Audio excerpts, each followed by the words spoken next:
لا الہ الا اللہ لا الہ الا اللہ لا الہ الحمد للہ نحمده ونستعینه ونستغفره ونؤمن به ونتوکل علیہ اما بعد فاعوذ باللہ من الشیطان الرجیم بسم اللہ الرحمن الرحیم ما كان محمد ابا احد من رجالكم ولكن رسول الله وخاتم النبيين وقال النبي صلی اللہ تعالی علیہ وسلم انا خاتم النبیین لا نبی بعدی۔ حمد و ثنا کے بعد نہایت واجب القدر اساتذہ کرام اور میرے ہم مکتب ساتھیوں، اللہ تعالیٰ اپنی لاریب کتاب قرآن مجید و فرقان حمید میں ارشاد فرماتا ہے ما کان محمد ابا احد من رجالکم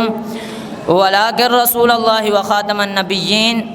کہ نہیں ہے محمد تم مردوں میں سے کسی کے باپ مگر اللہ کے رسول اور خاتم النبیین یعنی کہ آخری نبی۔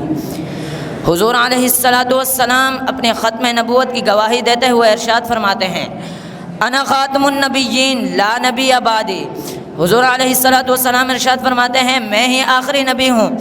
میرے بعد کوئی نبی نہیں۔ معززان کرام، اعلی حضرت الشاہ امام احمد رضا خان بریلوی رحمۃ اللہ تعالی علیہ لکھتے ہیں کہ حضور علیہ السلام نے ارشاد فرمایا انی اشہد عدد تراب الدنیا ان مسلمہ کذاب۔ مسلمہ کذاب وہ ہے کہ جس نے حضور علیہ السلام کی ظاہری حیات میں حضور علیہ السلام کی شان میں بکواس کی کہ میں بھی آخری نبی ہوں۔ حضور علیہ السلام نے ارشاد فرمایا انی اشہد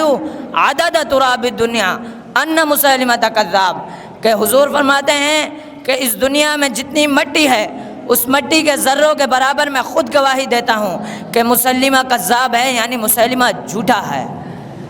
سامعین کرام، ایک ماں کے کہنے پر بندہ پوری زندگی حلالی رہتا ہے، ماں سے دلیل نہیں مانگتا کہ ماں دلیل پیش کر میں حلالی کیسے، لیکن جب حضور کے ختم نبوت کی بات آئے تو وہ 70 ماہوں سے زیادہ پیار کرنے والا رب خود فرما دے ما کان محمد ابا احد من رجالکم ولکن رسول اللہ وخاتم النبیین۔ اور حضور علیہ السلام جو کہتے تھے رب ہب لی امتی، جو امت کے لیے دعائیں فرماتے تھے، وہ خود فرما دیں انا خاتم النبیین لا نبی بعدی۔ اس کے بعد بھی کسی مسلمان کو دلیل کی ضرورت ہے۔ اقبال کہتا ہے ڈرو خدا سے ہوش کرو، کچھ مکر و ریا سے کام نہ لو، یا دین پہ چلنا سیکھ لو یا پھر اسلام کا نام لو۔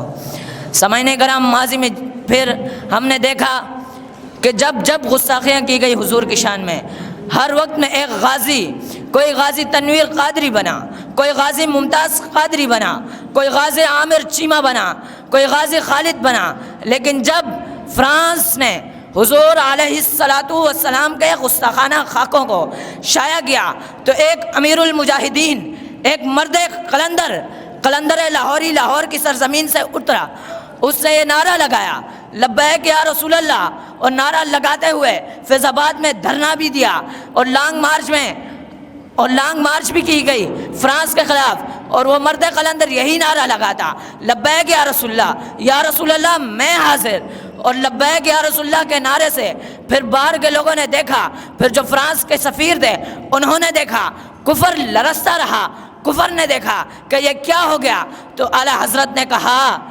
کہ کیا دبے جس پہ حمایت کا ہو پھندا تیرا، کیا دبے جس پہ حمایت کا ہو پھندا تیرا، اور شیر کو خطرے میں لاتا نہیں کتا تیرا۔ آخر میں اتنا کہنا چاہوں گا کہ اگر کسی کو حضور علیہ السلام کے خاتم النبیین ہونے سے کوئی مطلب ہے، کسی کو کوئی مسئلہ ہے، تو اعلیٰ حضرت فرماتے ہیں کہ کیا دبے جس پہ حمایت کا پھندا تیرا، شیر کو خطرے میں لاتا نہیں کتا تیرا، اور تیری دوزخ سے تو کچھ چھینا نہیں، تیری دوزخ سے تو کچھ چھینا نہیں، خلد میں پہنچا رضا پھر تجھ کو کیا۔ اور نگاہ کو کسی صورت کی آس رہتی ہے، نگاہ کو کسی صورت کی آس رہتی ہے، خیال کو کسی آہٹ کی پیاس رہتی ہے، خیال کو کسی آہٹ کی پیاس رہتی ہے، اور ان راستوں نے جن پر کبھی گامزن تھا رضوی، ان راستوں نے جن پر کبھی گامزن تھا رضوی، مجھے روک روک پوچھا اب وہ رضوی کہاں ہے، وما علینا الا البلاغ المبین۔ سیر گلشن کون دیکھے، دشت طیبہ چھوڑ کر